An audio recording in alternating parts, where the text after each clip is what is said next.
कि अगर इस देश में भारत का संविधान और मंडल कमीशन न होता तो मैं कभी यहां नहीं होता और आपके सामने खड़ा नहीं होता। तो जिस सीढ़ी से चलकर मैं आया हूं वो सीढ़ी मेरी आंखों के सामने तोड़ी जा रही है और मंच पर आकर के मैं आपसे तालियां बजवाने के लिए वो बात कहूं कि सब लोग खुश हो जाएं और कल को मुझे वाइस चांसलर बना दें। वो वाइस चांसलरी किस काम की है कि कल वापस जाके जब मेरे लोग मुझसे पूछेंगे मेरी नौकरी बर्बाद हो गई, शिक्षा बर्बाद हो गई, रोजगार बर्बाद हो गया, तुम उन लोगों के साथ बैठ करके कह रहे थे जय भीम जय मंडल।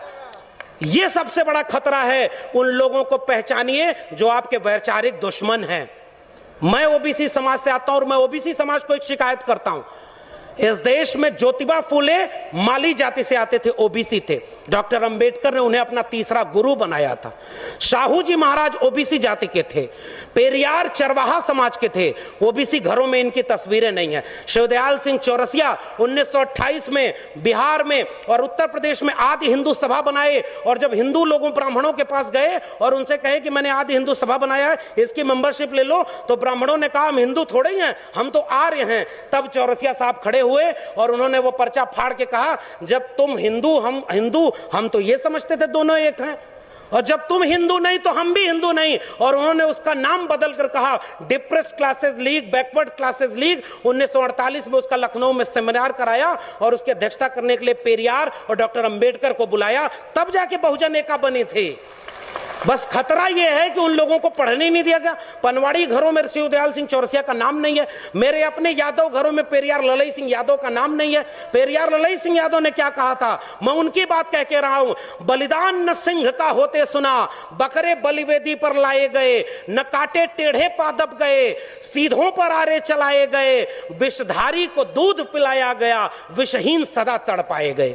ये कहा था पेरियार ललई सिंह यादव ने।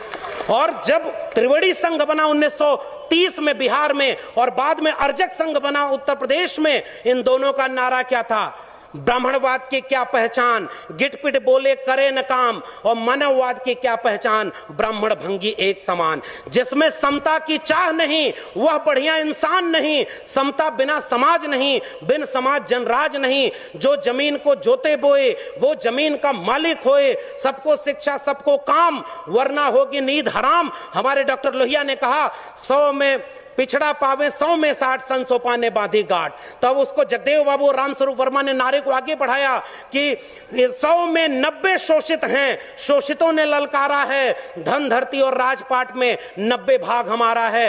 10 का शासन 90 पर नहीं चलेगा, नहीं चलेगा। जो जमीन को जोते बे वो जमीन का मालिक होए, और राष्ट्रपति हो या भंगी की संतान, सबको शिक्षा एक समान, सबको शिक्षा सबको काम, वरना होगी नींद हराम। और सबको शिक्षा दे न सके जो, वो सरकार निकम्मी है, और जो सरकार निकम्मी है वो सरकार बदलनी है। आप नेताओं के गुलाम बन गए इसलिए क्योंकि आप एकजुट नहीं रहे।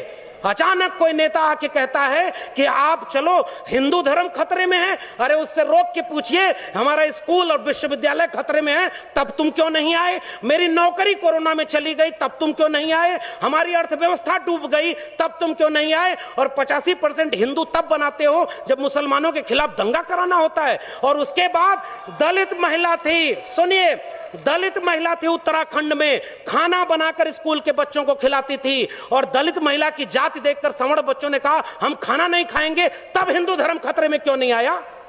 यह मेरा सवाल है। उस महिला की जाति देखते हो क्योंकि वो दलित है इसलिए हम खाएंगे नहीं? पूछिए उन लोगों से 2 अप्रैल के भारत बंद के दिन वो लोग कहां थे जो केंद्र से लेकर के राज्य में सत्ता में बैठे थे और दलित सीटों पर चुन करके गए थे? पूछिए उन लोगों से 13 पॉइंट रोस्टर आया तो वो कहां थे? पूछिए उन लोगों से नई शिक्षा नीति के नाम पर जब सब बेचा जा रहा है, और आज आप कह रहे हो पाकिस्तान कब्रिस्तान। इस देश में हिंदू मुस्लिम की आग तब लगाई जाएगी जब दलित पिछड़े आदिवासी बच्चे अपनी शिक्षा और रोजगार और स्वास्थ्य की बात करेंगे। आज इस देश में एक दलित को राष्ट्रपति बना दिया गया और हाथरस में बेटी को पेट्रोल डाल के जला दिया, तब उस राष्ट्रपति की क्यों जय जवान खोली? यह सच पूछना जरूरी है। और आपने मुझे आमंत्रित करने का जोखिम लिया था, मैं अपना काम करके जा रहा हूं।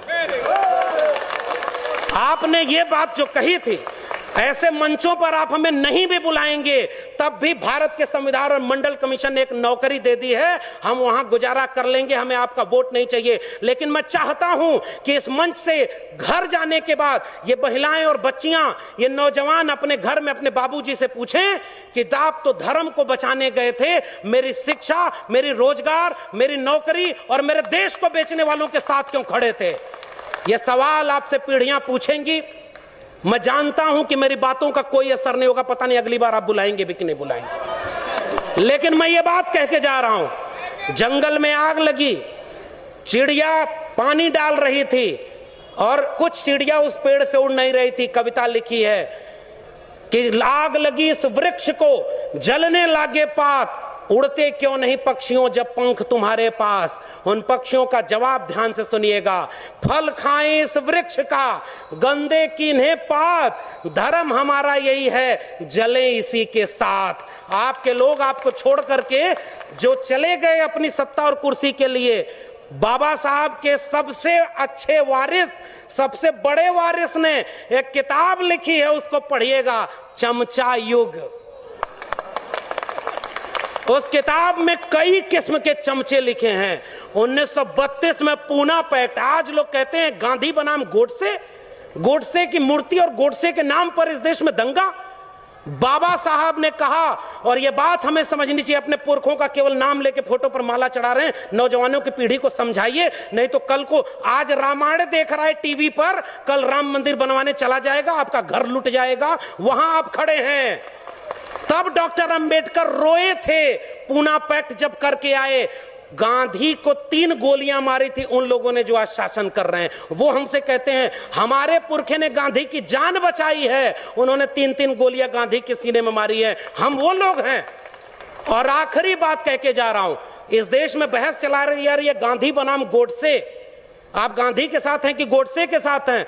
मैं कहता हूं गांधी बनाम गोडसे में हम गांधी की हत्या करने वाले नहीं, गांधी का जीवन बचाने वाले डॉक्टर अंबेडकर के साथ हैं। पेरियार ईवी रामास्वामी नायकर और गांधी की बहस में हम पेरियार के साथ हैं, भगत सिंह और गांधी की बहस में हम भगत सिंह के साथ हैं। हम डॉक्टर अंबेडकर और गांधी की बहस में गांधी की नहीं डॉक्टर अंबेडकर के साथ हैं, और गांधी और लोहिया की बहस में हम लोहिया के साथ हैं। ये हमारी विरासत है। आने वाली पीढ़ियां हमसे पूछेंगी साहब कि जब देश लुट रहा था, आपके बच्चों का भविष्य बर्बाद किया जा रहा था, दंगाई बनाया जा रहा था, तब आप